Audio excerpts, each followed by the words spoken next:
Përshëndetje profesor Ernest Nasto, mirë se keni ardhur në Solo Intervista. Përshëndetje Artur, faleminderit për ftesën. Tash ju keni karrierë gjatë si të gjithë personazhet që ftohen këtu, por diçka shkurtimisht në mënyrë të përgjithshme për karrierën tuaj. Po, e kam filluar karrierën Artur si pedagog i ekonomisë dhe financave ndërkombëtare në Universitetin e Tiranës në vitet e fundit përpara rënies së regjimit komunist. Ishte një, si thua, një risi që u futën disa lëndë atëherë për studimin e shoqërisë kapitaliste. Dhe mua më ra, domethënë, si thua, pata fatin që të jepja mësimin të lëndën e re që sapo fut ekonomia dhe marrëdhëniet financiare ndërkombëtare në shoqërinë kapitaliste. Sepse neve duhet të njihnim ato vende për t'i gjoja, për t'i luftuar më mirë.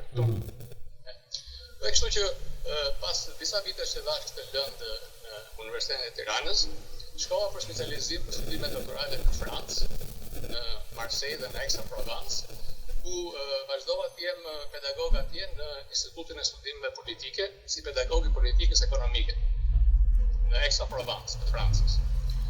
Dhe pastaj, në vitin 1997, pas mbarimit të studimeve doktorale, u zhvendosa në Shtetet Bashkuara të Amerikës dhe prej atëherë kalova në sektorin privat, ku punoj edhe sot si ekonomist dhe financier, por duke ruajtur njëkohësisht pasionin për historinë dhe politikën.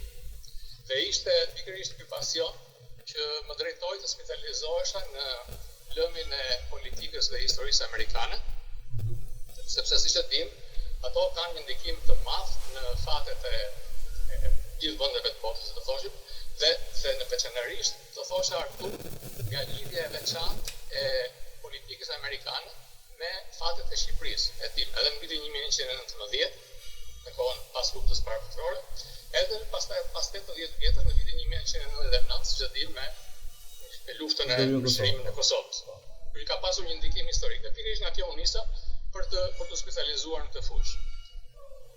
Kjo ishte, si thua, karriera ime në mënyrë të përpjet. Kam qenë i pranishëm në media shqiptare me analiza, intervista të ndryshme e tjerë. Po. Profesor, si mendoni për leximin sot në epokën e teknologjisë digjitale? A është ai që ka qenë më përpara? Tani, për këtë Artur do thosha që duket sikur është një përshtypje e përgjithshme që lëshohet vazhdimisht, po mendoj se lëshohet kështu si jo në mënyrë shumë të argumentuar. Thuhet që nuk lexon njëri sot për shkak të teknologjisë. Dhe unë këtë do ta shikoja pak me rezervë, sepse është e vërtetë që mundet që të jetë ulur numri i atyre që lexojnë në mënyrë rutinë, si thua, lexojnë libra, domethënë për kënaqësi, siç ka qenë përpara. Mirë po, sot, ajo që ka ndodhur është që interesi për librin, do thosha unë, është fragmentarizuar, nuk është se ka rënë.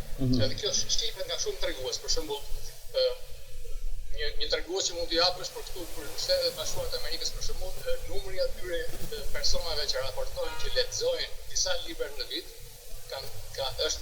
është konstant për disa vitesh. Që për viteve 2005-2010 ka ngelur konstant ky numër. Domethënë nuk është se ka rënë interesi. Gjithashtu mund shihet që ajo volumi i shitjeve të librave, dhe ai është një tregues i posaçëm, edhe ai nuk është se ka rënë, pra ka ngelur konstant. Dhe ndërsa për tregun e librit të shkrimit, e di që ka vështirësi etj. Mirë po, edhe në vitin 2025, sipas atyre që kam lexuar dhe atyre që di domosdoshmë, duket që ka pasur një rritje të interesit për librin edhe në Shqipëri, sipas të dhënave të raportuara nga botuesit dhe nga libraritë. Kështu që të thosha në përgjithësi Artur që nuk është se ka rënë interesi, por është fragmentarizuar, sepse nuk është çështja e mungesës së librave, por është çështja e mungesës së vëmendjes. Pikërisht këtë duhet punohet më shumë për të tërhequr lexuesin. Po këto aktivitetet, profesor, Booking Fest, si ky i fundit që ishit edhe ju pjesëmarrës në dy botimet tuaja të fundit, si mendoni, duhet të jenë më të shpeshta? Tani, këto panajire si Book Fest i Chicagos, mendoj unë që kanë shumë rëndësi, sepse ato janë një mënyrë, si thuash, më konkret, edhe për të afruar librin e lexuesit, sepse vazhdimisht vjen tek ajo konkurenca ndërmjet vëmendjes që informacioni online është shumë i gjerë dhe është vërtet shumë me një volum të madh, si thuash, mirë po, nuk mund ta zëvendësoj dot atë kontaktin personal që krijon panajiri. Sepse aty libri afrohet edhe jo vetëm që bëhet i prekshëm, si thuash, por edhe do të thotë që leximi i librit bëhet si një farë, ose interesi për librin bëhet si një farë vërtetarie kështu kolektive. Do jep një dimension tjetër. Plus edhe afrimi me autor. Kjo është shpesh janë aty. Po, kjo është shumë interesante. Takosh autorin, bisedosh me atë, ta ngacmosh një çik kështu në pyetjet për personazhe. Kjo është e vërtetë, pra, edhe pikërisht kështu ndodhi tek ky panajiri i fundit të Chicagos, ku ishim 4 autorë aty të pranishëm, edhe pam që të gjithë lexuesit që vinin, domethënë, kishin interes për njërin apo për tjetrin, dhe ne ishim të pranishëm për përgjigjur çdo lloj pyetje që mund të kishin, dhe për ta bërë eksperiencën më konkrete. Dhe kjo e ngjall sigurisht interesin për librin. Prandaj them që prania e autorëve nëpër panajir është vërtet një faktor, si thua, nxitës për interesin ndaj librit, se për të pikërisht po flas. Unë e perceptoj shumë të madhe, shumë fuqishme shoqatën Vatra. Sot si është? Tani qendra e Vatrës, Artur, historikisht dhe edhe sot në ditët e sotme që flasim, ka qenë në bregun lindor. Fillim ka filluar në Boston. Dhe tani është në New York. Vatra qendrore. Ndërsa Menolin, Vatra e Chicagos është një nga degët më të reja të Federatës Vatra, që u formua para 3 vjetësh në Chicago. Dhe që atëherë kemi bërë mjaft aktivitete, kemi përpjekur që të rrim në atë frymën e përgjithshme të traditës të Federatës Vatra si promotore e vlerave kulturore, unitetit të shqiptarëve kudo që janë, mbrojtjes të interesave të shqiptarëve kudo që janë, dhe këtu dhe pas parasysh edhe fakti që Vatra ka qenë historikisht e tillë. Që nga fillimet e saj në vitin 1910, ajo ka pasur një rol të jashtëzakonshëm, sidomos në fillimet e shtetit shqiptar. Në një kohë kur në vitin 1919-20 për shembull, vetë ekzistenca e Shqipërisë londineze të paktën si shtet më vete ishte nuk i pyetje. Dhe pikërisht ishte atë kohë roli i Federatës. Ishte një lloj pranisë të Paris, e tjerë, pra ishte si një lloj jo formal e Shqipërisë në atë kohë. Dhe është munduar ta ruajë këtë rol Federata Vatra dhe e ka ruajtur edhe gjatë viteve të komunizmit me atë rreshtimin, domethënë dhe me si thuash si tamam si Vatër e mërgatës shqiptare në kohën e mbledhjes së rezistencës pra antikomuniste, pavarësisht nga ato përpjekjet për ta infiltruar etj. Por nëse ato janë të bashkëmarrshme në çdo lloj organizate të tillë. Por do të them që e ka ruajtur këtë funksionin e ruajtjes dhe mbrojtjes së trashëgimisë kulturore shqiptare, interesave të popullit, interese të shqiptarëve kudo që janë. Këtë do thosh. Dhe pikërisht këtë gjë e vazhdojmë edhe sot me aktivitetet që bëjmë në Chicago me të degën tonë të Federatës Vatra. Profesor, si shikoni realitetin shqiptar sot në Shqipëri? Tani realiteti shqiptar, Artur, është çik si, domethënë është kompleks për ta përcaktuar me një fjalë të vetme. Por unë do thosha që ka disa aspekte që mund të ndalin, për shembull. Nga ana e potencialit, mund të thosha që Shqipëria ka shumë potencial për zhvillim. Mirë po, ajo përdoret nga disa institucione që duket sikur janë të dobta dhe funksionojnë vetëm formalisht. Dhe kjo është një nga tmetat kryesore, do të thënë që ekonomia mundet që të ketë potenciale për zhvillim, mirë po pengohet nga pikërisht nga këto institucione që vetëm se duket sikur funksionojnë vetëm formalisht, pra janë të polarizuara. E shoh si problem shumë kryesor polarizimin e politikës si pengon funksionimin e vërtetë të institucioneve. Ndërsa nga ana Në ana tjetër do thosha që ai potenciali I madh nga Shqipëria pengohet nga trajtimi I kapitalit human. Këtë e dim që është një element e madhe që nuk ka munduar, nuk është ka qenë e mundur të ndalohet sidomos ikja e specialistëve dhe e trurit. Ajo që quhet brain drain. Kjo është diçka që vërtet e dëmton shumë potencialin e vendit tonë. Profesor, kalim tek botimet tuaja, qyteti bikodër, America First. Kush është ky qyteti? Jam kurioz. Tani Cili qytet është? Librin e parë e kisha titulluar Një kohë nën Zotin, besimi fetar dhe politika në Shtetet e Bashkuara, e kam votuar para 10 vjetësh. Dhe mora me një aspekt aty Artur që duket pak si jo fort I njohur jo vetëm në Shqipëri, por edhe në Europë. Domethënë ndikimi I besimit fetar kristian në historinë politike amerikane. Dhe ky libër mbetet akoma I vetmi në fushë sot. Ndërsa librin e dytë, që e titullova si thash, Nga qytetin në kodër tek America First, ky ka një histori tjetër sepse është një përmbledhje e shkrimeve që kanë botuar prej shumë vitesh në media të ndryshme shqiptare, dhe sidomos në revistën Peisazhet të Fjalës. Dhe pas disa vitesh, domethënë, miku im, shkrimtari I njohur Bisar Zhiti, I cili banon këtu në Chicago, më sugjeroi idenë që I përmbledhja këto shkrimet në një vëllim të vetëm. Prandaj do thosha që aty I takon merita për realizimin e këtij projekti, më vuri në kontakt me botues pra dhe u kujdes për botimin e këtij vëllimi. Dhe më në fund projekti u realizua para një muaji nga shtëpia botuese Onufrit.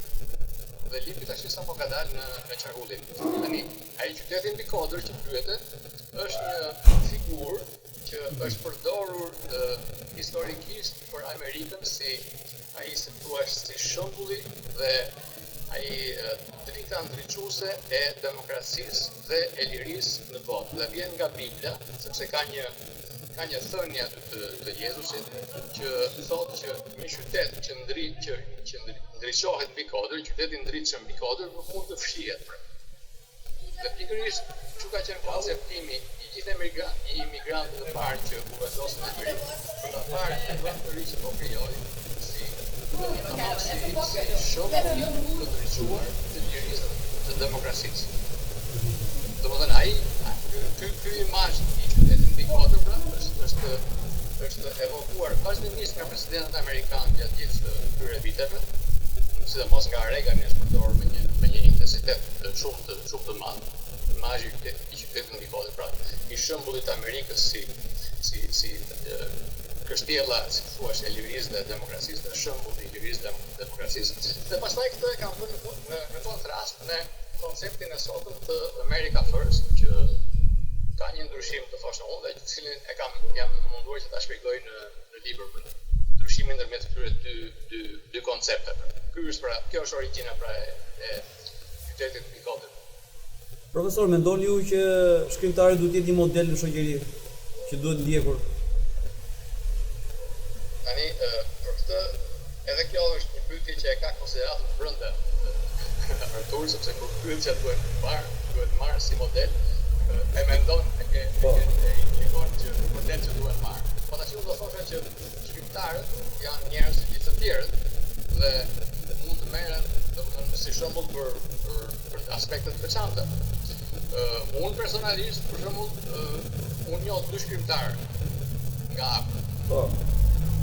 Njoh shkrimtarin dhe publicistin e shkruar Ardian Bebiu, botuesin e revistës Peisazhet të Fjalës. Dhe Ardianin e citoj për publicitin që ka